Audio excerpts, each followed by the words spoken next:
அரைக்கீரை கடையல் சிம்பிளா தான் இருக்கும். ஆனா சாப்பிடறதுக்கு நல்லா டேஸ்ட்டா இருக்கும். சட்டுன்னு அரைக்கீரை கடையலை எப்படி ப்ரிப்பேர் பண்றதுன்னு பார்க்கலாம். அரைக்கீரைய நல்லா கழுவி கட் பண்ணி சுத்தம் பண்ணி எடுத்துக்கலாம். குக்கர்ல தேவையான அளவுக்கு சாம்பார் பருப்பை ஆட் பண்ணிக்கலாம். 4, 5 பல்லு பூண்டு, 4 வரமிளகு, கொஞ்சோண்டு புளி, ஒரு பெரிய வெங்காயம் கட் பண்ணி ஆட் பண்ணிக்கலாம். 1/2 கரண்டி சீரகம், பிஞ்ச் ஆஃப் டர்மரிக், தேவையான அளவுக்கு தண்ணி சேர்த்துட்டு இந்த பருப்பை மட்டும் 4, 5 விசில் விட்டு தனியா வேக விட்டு எடுத்துக்கலாம்.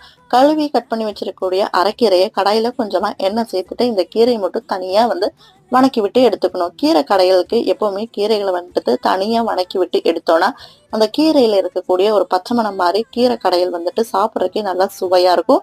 வேக வச்சிருக்கக்கூடிய இந்த பருப்பை கீரையோட ஆட் பண்ணிட்டு தேவையான அளவுக்கு உப்பு, ஒரு 2 கரண்டி தேங்காய் எண்ணெய் சேர்த்துட்டு அந்த தண்ணி கொஞ்சோண்டு சுண்டி வர அளவுக்கு கொதிக்க விட்டுட்டு தண்ணி சுண்டுனதுக்கு அப்புறமா லைட்டா கடைஞ்சு விட்டு இறக்கணும்னா டேஸ்டியான அரைக்கீரை கடையல் ரெடி. சிம்பிளா இருந்தாலும் சாப்பிட்றதுக்கு நல்லா டேஸ்டா இருக்கும். ட்ரை பண்ணி பாருங்க.